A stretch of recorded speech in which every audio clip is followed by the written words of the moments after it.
Bonjour, bonjour du 9, oui, du 9 décembre. Bienvenue par ici, dans cette lumière d'hiver très sombre comme ça. Mais du coup, je trouve que ça crée, je sais pas, une petite ambiance de cocon comme ça. J'aime encore bien. Bon voilà, donc j'ai allumé mes spotlights là. Donc moi je suis dans une lumière vive. J'espère que vous verrez bien, que vous entendrez bien. Je suis de nouveau seule avec les chiens pour le moment, donc j'espère qu'ils ne vont pas faire trop de bruit et que ce sera agréable pour votre écoute. Voilà, j'espère que vous allez bien. Moi, je vais super bien.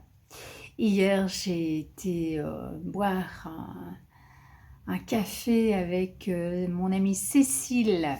Bonjour Cécile. Mon amie Cécile à la maison Bergamote, dans le centre-ville, qui est un lieu magique que j'adore vraiment. Donc voilà, c'était un petit moment de papote et de tricot bien agréable. Je vous aurais mis quelques petites images ci-avant pour vous partager un petit peu ce lieu et cette atmosphère. Je trouve qu'il colle parfaitement avec la saison. Alors, j'ai très bien tricoté hier du coup. Ah, j'ai oublié mes boucles d'oreilles. Tant pis. J'ai très bien tricoté du coup et voilà. Et sauf que je me suis rendu compte juste avant d'aller dormir qu'il me manquait euh, quelques rangs sur cette paire de chaussettes. Oui, voilà. Je croyais que je l'avais fini avant de revenir de chez Bergamote et puis en fait non. Donc je crois que j'ai encore 4 ans à faire. Ce n'est pas grave, voilà, comme ça je vous montre comme c'est très beau, la succession des couleurs et sur celle-là aussi c'est très beau. Voilà. Voilà. Donc ça c'est le travail d'hier mais qu'il faudra bien que je finisse tout à l'heure, mais c'est vraiment un oubli. Bon. Sinon j'aurais eu le temps de le finir en fin de soirée. Donc ça c'est une. Et pour poursuivre, j'ai les deux petits pochons. Voilà encore avec un bel anneau.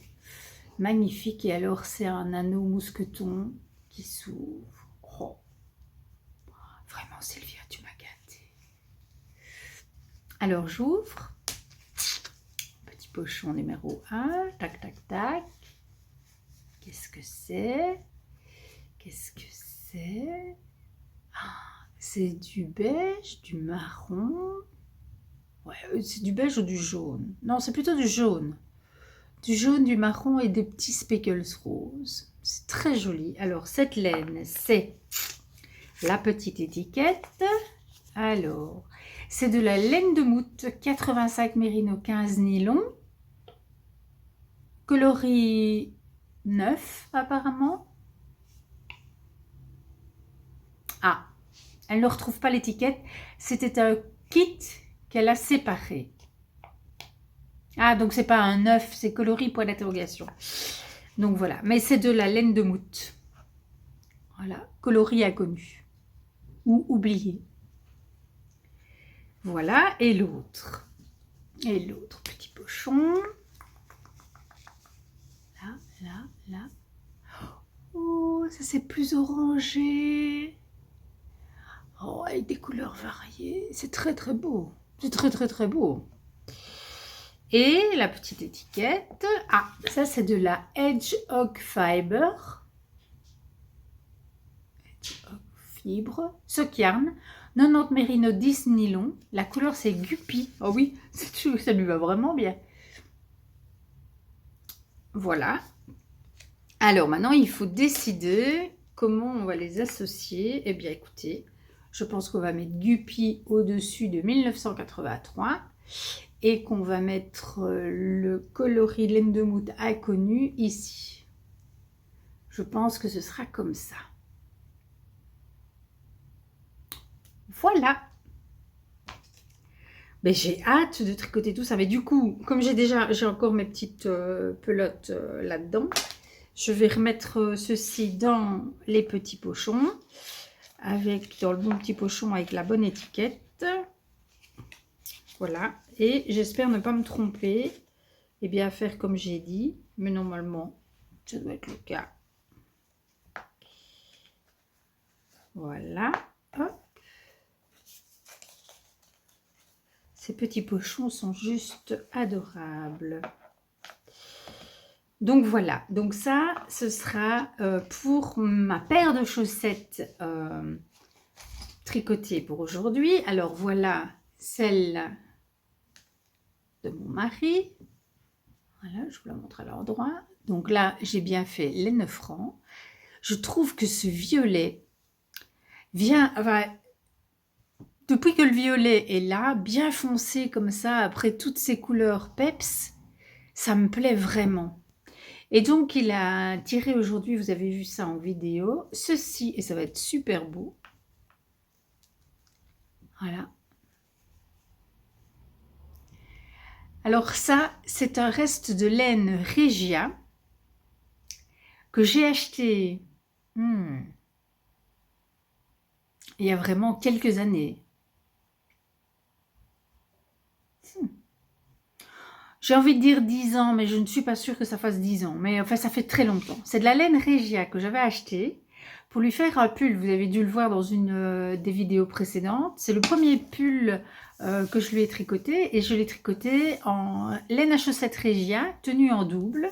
C'était un pull, c'était à l'époque où je tricotais encore en morceaux. Donc, je ne connaissais pas encore le tricot circulaire. Mais je crois que c'est le dernier pull que j'ai fait en morceaux. Après, j'ai découvert le tricot circulaire. Et voilà, donc... et effectivement, je me souviens encore, j'avais acheté cette laine dans une boutique de laine qui malheureusement n'existe plus. Du coup, ici en ville, on a 0 mercerie de qualité. Cette petite mercerie s'appelait Tricoty. Voilà. Et c'était une mercerie où on pouvait aller tricoter les après-midi et boire une tasse de thé. C'était génial. Voilà. Je suis allée quelques fois, vraiment. C'était un lieu vraiment chouette. Alors, elle ne vendait que des laines industrielles. Mais, bon, d'abord, c'était une tricoteuse chevronnée. Donc, elle donnait quand même de bons conseils. Et je me souviens encore lui avoir dit que je cherchais un fil... je voulais de la laine, mais je voulais que ça soit costaud parce que mon mari est quelqu'un qui prend énormément de soin de ses vêtements. Et donc, il les garde très très longtemps. Et donc, je voulais lui tricoter quelque chose qui allait pouvoir durer vraiment. Et alors, elle m'avait dit, oh bah alors, faites-le en laine à chaussettes parce que ça, c'est vraiment une laine qui est très résistante. Et donc, c'est comme ça que j'avais acheté mes premières laines à chaussettes, pas pour faire des chaussettes, mais pour faire un pull. À l'époque, je ne savais pas tricoter des chaussettes et je me souviens que je lui avais demandé si c'était possible d'apprendre et tout, mais elle-même ne savait pas tricoter des chaussettes, mais elle organisait de temps en temps des ateliers. Enfin voilà, j'ai quand même jamais eu l'occasion d'aller apprendre à tricoter des chaussettes. J'ai appris toute seule sur Internet.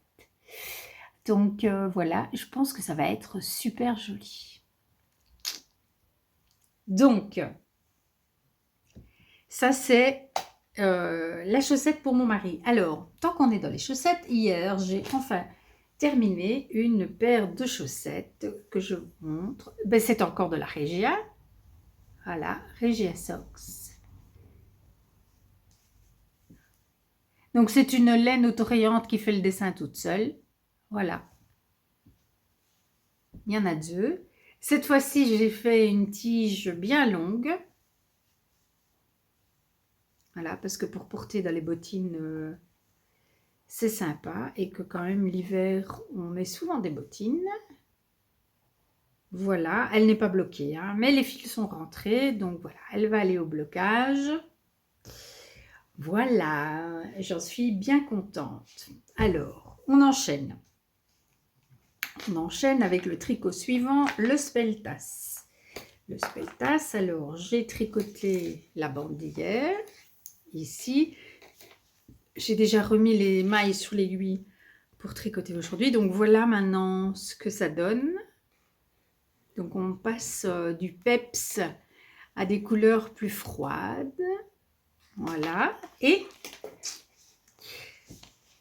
on va tricoter cette couleur qui est cachée là-dedans aujourd'hui. Voyons voir. Ah, il y a une étiquette. Donc, c'est un écheveau pour lequel j'ai mis. Oh, c'est un mini de chez Christelle Tricot. Oh, j'adore sa laine, j'adore cette teinture, j'adore ses couleurs. Donc, celui-là, c'est la mer quand il fait pas beau. Et la mer, quand il fait pas beau, va venir ici. Voilà, ça va être beau. Ça va être beau. Voilà. Trop bien. Trop, trop bien. Oh oui, trop, trop bien. Bon, j'ai hâte, du coup, j'ai hâte. Alors, hier, j'ai reçu de Cécile mon cadeau de Noël. Alors, je ne vais pas résister au plaisir de vous le partager. Tout d'abord, elle m'a fait un magnifique sac à projet. Regardez ça comme il est beau. Voilà, c'est un tissu, celui-là. C'est un tissu qui vient de chez Rosaline et Suzanne. Il est de toute beauté. Voilà. Donc, c'est le même principe que celui-là, qu'elle m'avait fait aussi. Donc, maintenant, j'en ai un d'été. Et me voilà avec un d'automne-hiver, comme ça. Oh, je suis contente, je suis contente. Bon, donc, dedans, parce que le sac à projet, c'était l'emballage, mais dedans, regardez ça. Elle m'a trouvé un magnifique carnet d'aquarelle.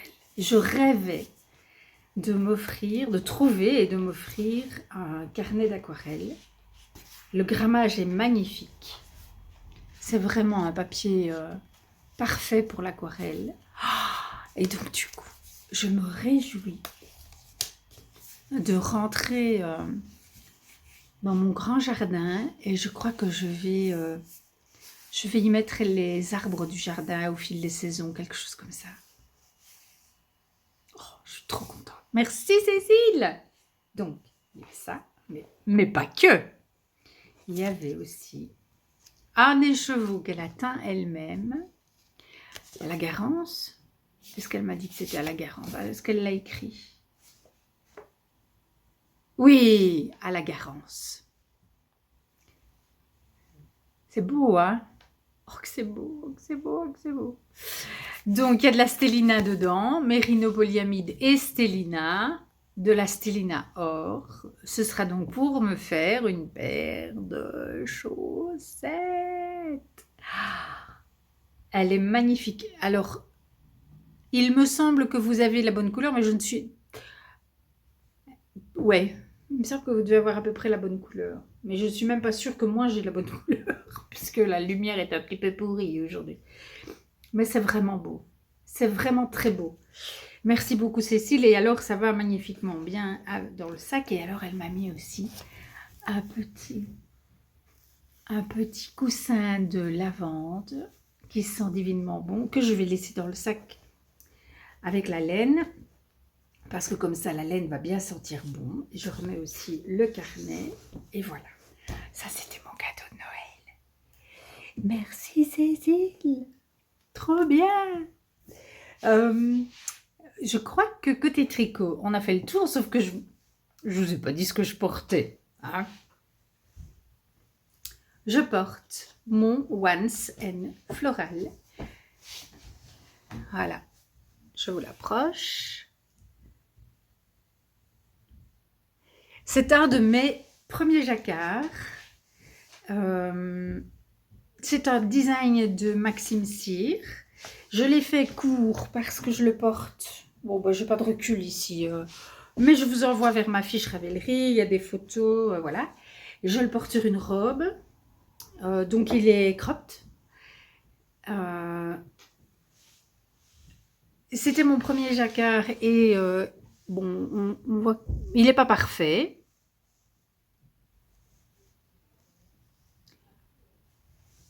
Mais j'en suis quand même extrêmement contente. C'est un jacquard difficile. Je me souviens que les rangs où il y avait les 3 couleurs ici, les rangs où il y avait les 3 couleurs, Il y en a quelques-uns, hein. Ici. Là, il y a les 3 couleurs sur ces rangs-là. Et ici aussi, il y a les 3 couleurs, là, au bas des roses.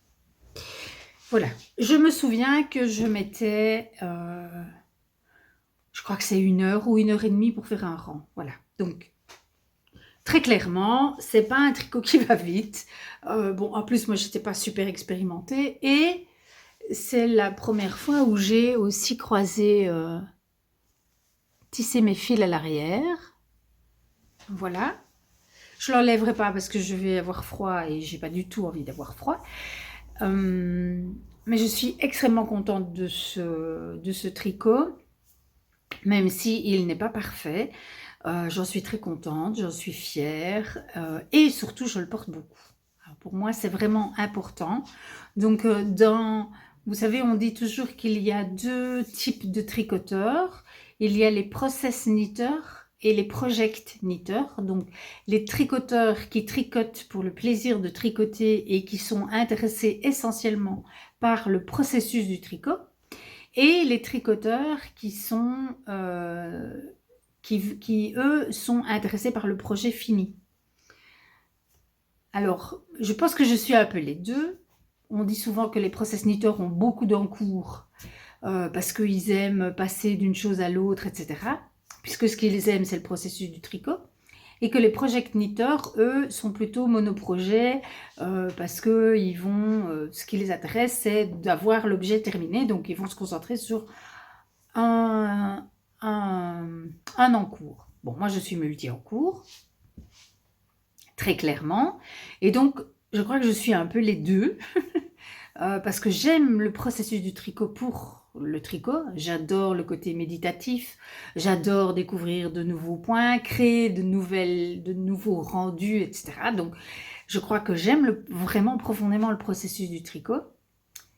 Mais je tricote pour avoir aussi le plaisir de porter ce que je tricote. Donc, un tricot que je suis sûre de ne pas pouvoir porter ou offrir, ça ne m'intéresse pas, je vais l'arrêter, je vais l'abandonner. Donc voilà, donc je suis un peu les deux. Et donc pour moi, un tricot réussi, c'est à la fois un tricot qui m'a donné du plaisir pendant la réalisation et un tricot que je porte beaucoup. Voilà. Et donc celui-ci, bah, j'ai appris des choses puisque c'est la première fois que je faisais du jacquard, tissé, etc. Et j'adore le résultat. Je le porte énormément. Donc pour moi, c'est une grande réussite. Voilà. Et donc, je vous partage aujourd'hui, je porte ma réussite et je vous la partage avec plaisir. Voilà pour ce que je porte. Et je crois que c'est tout ce que j'ai noté. Ah, j'ai noté aujourd'hui pour ne rien oublier. Ah non, voilà. J'avais encore un sujet, 2 sujets tricot à aborder. Le premier, c'est que j'ai fini la première section de dentelle sur le jardin d'hiver. Donc, s'il y en a parmi vous qui ne veulent pas voir, fermez les yeux, je montre maintenant. Ah, voilà, si je la mets devant le sapin, on la voit bien. Voilà. Je ne suis pas du tout sûre que c'est tout à fait correct. Mais il est hors de question que je défasse. Ça prend un temps fou. C'est vraiment difficile. Ce sont des manipulations qui ne sont vraiment pas faciles. Mais voilà, ça se fait. Je sais que Ariane, mon amie Ariane, qui regarde aussi le podcast, elle est... Oui, vous pouvez rouvrir les yeux, ceux qui ont fermé les yeux. Je sais qu'elle le fait. Et je crois qu'elle a autant de mal que moi. Elle a dû défaire ce qu'elle avait fait. Je suis de tout cœur avec toi. Et... Voilà, mais moi je pense pas que, même si j'ai un doute, je ne déferai pas. Et même si, en voyant mes photos, Christelle dit, il y a une erreur, bah tant pis, il partira avec l'erreur parce que je ne reviendrai pas en arrière. D'autant plus que si il y a une erreur, ce dont je ne suis pas tout à fait sûre, s'il y en a une, c'est un décalage d'une maille, mais je ne crois pas, je pense que j'ai vraiment bien respecté le diagramme. Voilà, mais bon. c'est le genre de choses où, pour lequel il faudrait avoir énormément de précision dans le patron pour être tout à fait sûr qu'on est vraiment bien juste. Voilà. Et donc, je vais dire que c'est juste. Aujourd'hui, je fais le deuxième morceau de dentelle. Comme ça, la 10 sera terminée et demain, je peux monter le Sunday cardigan. Et je me souviens que je vous en ai parlé. Je sais que je vous ai montré le fil, mais je ne vous ai pas montré une petite photo du patron que j'ai là. Donc, je vais juste tourner l'épingle de mon cahier jusqu'à ce que je le trouve. Voilà. C'est donc un patron de petite nit. Voilà.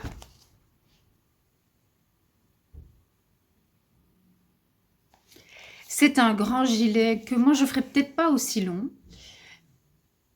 Parce que de nouveau ce sera... je vais pouvoir le porter aussi sur des robes. Donc elle, clairement, il lui descend bien bas sur les hanches. Moi j'ai envie de pouvoir le porter à la fois sur des robes et à la fois sur des pantalons.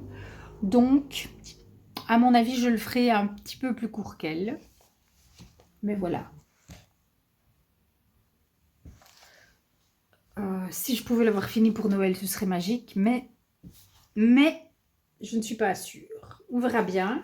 Mais c'est vrai que hier, je me suis interrogée sur mais qu'est-ce que je vais mettre pour Noël, le jour de Noël. Et j'ai retrouvé dans ma garde-robe une robe en soie bordeaux et noir que j'aime beaucoup. Et je me disais, ah, ce serait peut-être pas mal, mais bon, ce ne sera pas assez chaud, donc il me faudrait mettre un gilet par-dessus. Je n'en ai pas, parce que je n'ai ni gilet bordeaux ni gilet noir, mais je m'apprête à en tricoter, hein, donc voilà, je ne sais pas. Ça se tricote quand même avec des aiguilles 6,5, donc possiblement, ça va aller vite. Si c'est le cas, pourquoi pas? Donc voilà. Peut-être que c'est un petit projet qui va devenir un peu prioritaire. On va voir. Alors, ça c'est fait, ça c'est fait, ça c'est fait. Aujourd'hui, je vais aussi vous partager le chocolat du 9. Et c'est une praline. Praline orange. Alors là. Oh, petite Ariane, j'ai une pensée pour toi supplémentaire. Parce qu'aujourd'hui, tu vas découvrir cette fameuse praline à l'orange que je te disais si bonne et que tu me disais oh, mais moi je n'aime pas les fruits et le chocolat. Eh bien, tu me diras après ça. Hein. Donc, découvrez la 3e praline de Noël. Un doux praliné noisette au zeste d'orange confit. Je peux vous dire que c'est délicieux. Parce que je l'ai déjà goûté. Mais je la garde pour tout à l'heure. Comme dessert. Alors, je dois prendre un puzzle. Je sors, je me lève pour prendre la boîte. Parce qu'aujourd'hui, on est le 9. Et donc aujourd'hui, je vais ouvrir un nouveau puzzle. Donc le dernier que j'ai fait, c'était celui-là. Hop. Je prends la boîte du 9 décembre. Est-ce que je vous ai déjà montré l'intérieur? Je ne sais plus. Voilà, ça se présente comme ça. Alors, le 9 décembre. Voilà. Donc, voilà la boîte. Je referme et je vais vous montrer dans le livret l'illustration. Je n'arrive pas à remettre le couvercle. Mais enfin. Voilà. Hop. Voilà. Le 9. Ah, le 9, c'est l'église dans la neige. Voilà. Je me réjouis. Donc, ce sera pour aujourd'hui ou pour demain. Je ne sais pas. On verra. Voilà. Alors, je vais vous parler de maquillage hein, aujourd'hui. Mais je garde ça pour la fin. Donc, avant de vous parler de maquillage, je reviens sur ce livre-ci. Je l'ai enfin commencé, le grand livre des esprits de Noël, c'est ça, hein? Ouais, ouais. Et j'adore. J'aime vraiment beaucoup. C'est bien écrit. Les illustrations sont très très belles. Je vais vous montrer. C'est vraiment un très très beau livre. Alors, bon, évidemment, il faut être intéressé. Donc, j'ai déjà lu l'histoire du Barbegazzi. Ah oui, vous voyez tout à l'envers, c'est nul. L'histoire des Barbegazzi. Voilà, je vous montre l'illustration parce que ça, à l'endroit à l'envers, on s'en fout. Voilà. Et donc, juste un tout petit extrait. Leur apparence, nous l'avons dit, est particulière.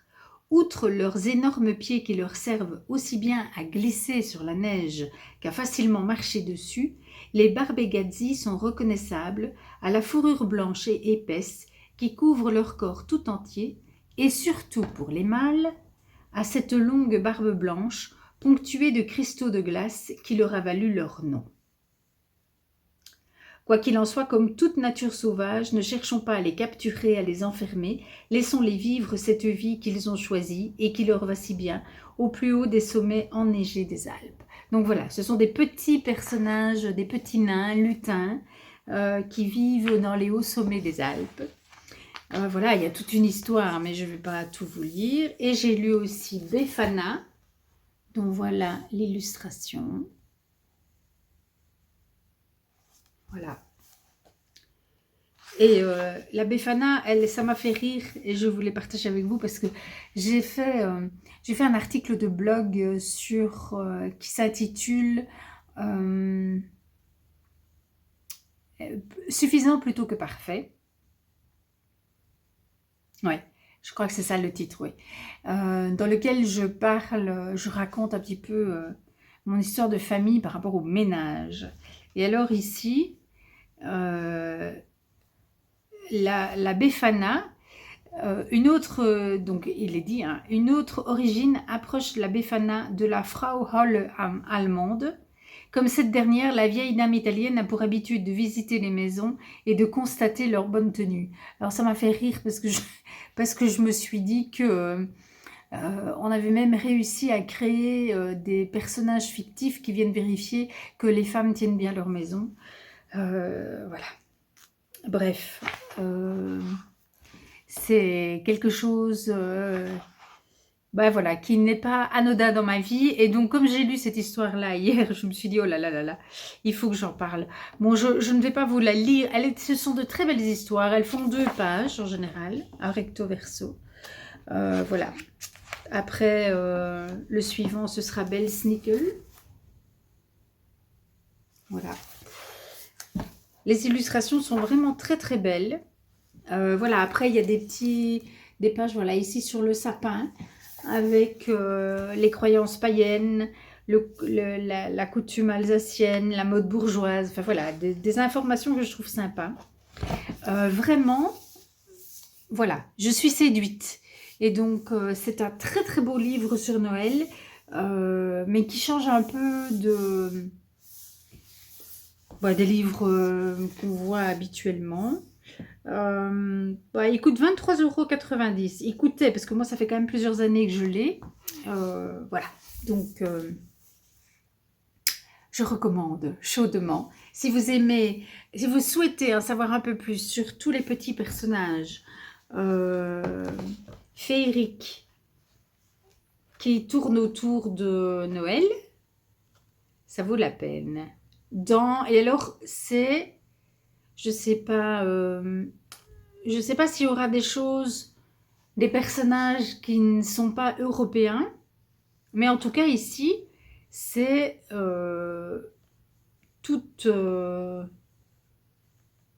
jusqu'à présent, c'est toute origine européenne. Voilà.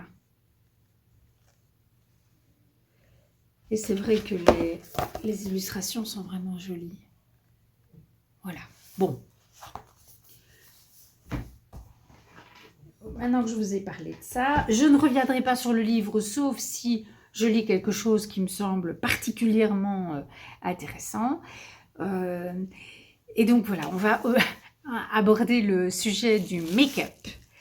Si vous me suivez sur Instagram, vous avez vu que je partage le calendrier de l'Avent d'une make-up artiste de ma région, d'ici, qui est toute jeune. Et ce que j'aime dans son calendrier de l'Avent, c'est que pas tous les jours, mais presque tous les jours, elle publie 3 photos, je crois. Elle fait 3 photos d'un maquillage et elle donne des conseils. Et je trouve que ça, c'est quand même topissime. Alors, je ne vais pas vous parler... J'écrirai un article de blog sur le maquillage parce que j'ai vraiment beaucoup de choses à raconter par rapport à ce sujet. Mais ce n'est pas le propos que je voulais tenir ici. En fait, je me maquille, vous voyez, de façon assez légère. Je vais enlever mes lunettes. Et justement, pour parler de mes lunettes, voilà. Donc, je n'ai même rien sur mes yeux. J'ai juste mis un peu de Rimmel, Rissil et Rimmel étant des marques, ce n'est pas comme ça qu'on dit. De mascara, voilà. Voilà. Et un peu de poudre et c'est tout. Bon, mais depuis quelques mois, je porte des lunettes. Eh bien, côté make-up, ça change tout. C'est-à-dire que je n'ai pas encore trouvé comment faire pour me maquiller et pour que ça me plaise avec mes lunettes. Et j'avoue, j'aime bien en hiver, à l'approche de Noël, je ne vais pas faire de grands efforts de tenue vestimentaire, même si je vais peut-être mettre un truc que je ne mets pas tous les jours, etc. Mais je ne sors pas, donc c'est juste pour rester à la maison. Donc il faut quand même que ça reste confortable, puis ça n'a pas de sens. Je ne vais pas mettre une robe de cocktail, enfin bon, voilà quoi. Donc je vais m'habiller très simplement. Mais j'aime bien me faire un maquillage un peu plus festif.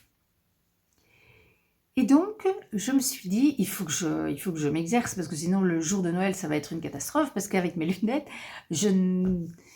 j'arrive pas à être satisfaite de ce que je fais. Donc, ce que j'ai pensé, c'est que j'allais me faire des essais pendant le Vlogmas, venir vous voir en étant un petit peu plus maquillée que ce que je suis, histoire de m'entraîner et que vous me donniez votre avis. Ah, tant qu'à faire. Donc voilà, je ne sais pas si certaines d'entre vous ont connu ce passage ce passage aux lunettes dans leur vie d'adulte, hein, parce que quand on porte des lunettes depuis qu'on est toute jeune, forcément on apprend à se maquiller avec ses lunettes. Mais voilà, moi c'est pas le cas. Alors aujourd'hui, je voulais juste vous partager ce que j'utilise. Donc moi je ne mets pas de fond de teint. J'ai une CC crème, la CC crème de Herborian, couleur claire. Et je l'appelle ma crème magique parce que d'abord elle protège du soleil. C'est seulement un indice 30, mais c'est déjà pas mal. L'hiver, c'est de toute façon largement suffisant. Et puis surtout, ça se fond dans la peau, c'est extraordinaire. Donc voilà, elle unifie le teint, mais sans aucun effet de matière. J'adore. Et puis je mets de la poudre. Alors ma poudre, c'est la poudre Révolution Lace. J'aime beaucoup cette marque Révolution. Voilà. Et puis mon mascara, c'est du Lash Paradise brun de L'Oréal. Voilà, ça c'est ce que je porte aujourd'hui. C'est ce que je mets tous les jours. Voilà, quand je suis ici, parce que je vous avoue, l'été, dans ma campagne, c'est crème solaire et basta. Alors, j'ai acheté l'année dernière, et je ne l'ai encore pratiquement pas utilisée, une magnifique palette de chez Révolution. Palette donc d'ombre à paupières, avec des mats, des satinés, des pailletés. Est-ce que je vais arriver à vous l'ouvrir? Oui, voilà. Parce que sans le plastique, vous verrez mieux. Voilà.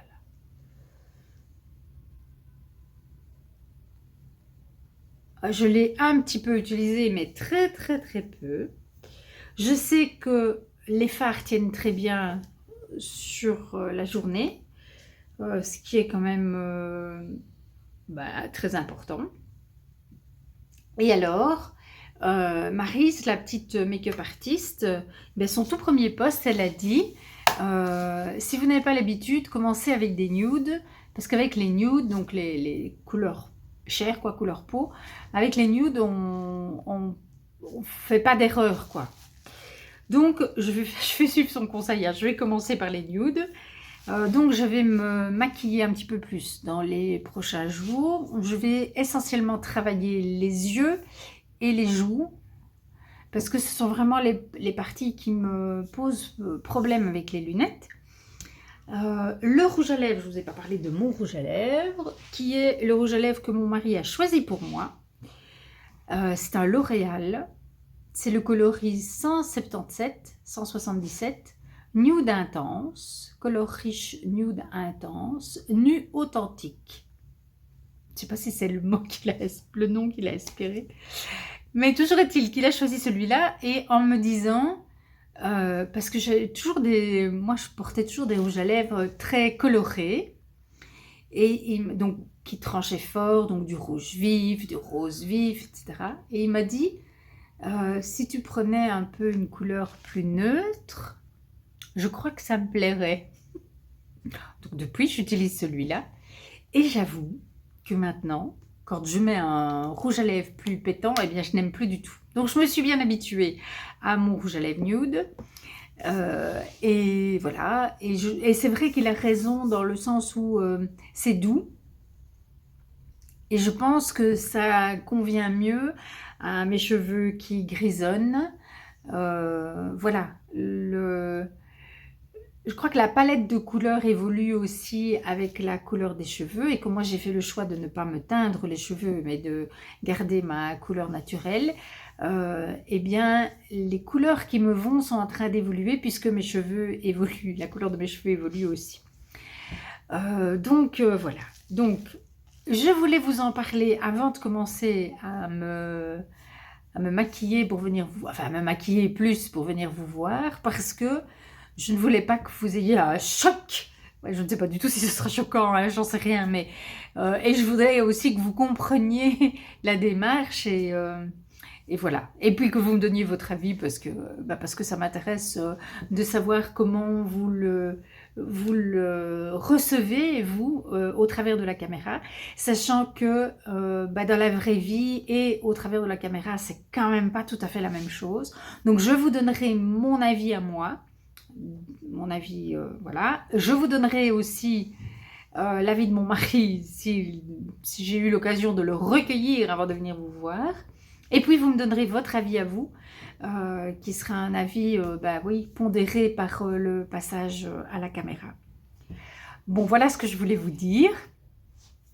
J'attends vos commentaires sur ce sujet. Aujourd'hui, on est samedi. Je vous ai promis aussi de faire l'article sur les spéculoos avec la recette. Donc, j'ai beaucoup de travail aujourd'hui. Donc, je ne vais pas m'éterniser plus longtemps. Je vous souhaite une excellente journée. Je fais mon possible pour publier la vidéo plus tôt parce qu'on est samedi. Donc, samedi, dimanche, j'essaye de publier pour midi. Voilà, en semaine c'est plutôt pour 17 h, mais voilà, on va bien voir si ça fonctionne. Voilà, je vous embrasse très fort. Je vous souhaite du soleil sur vos aiguilles, profitez de votre journée, faites-vous du bien, et à demain. Ciao.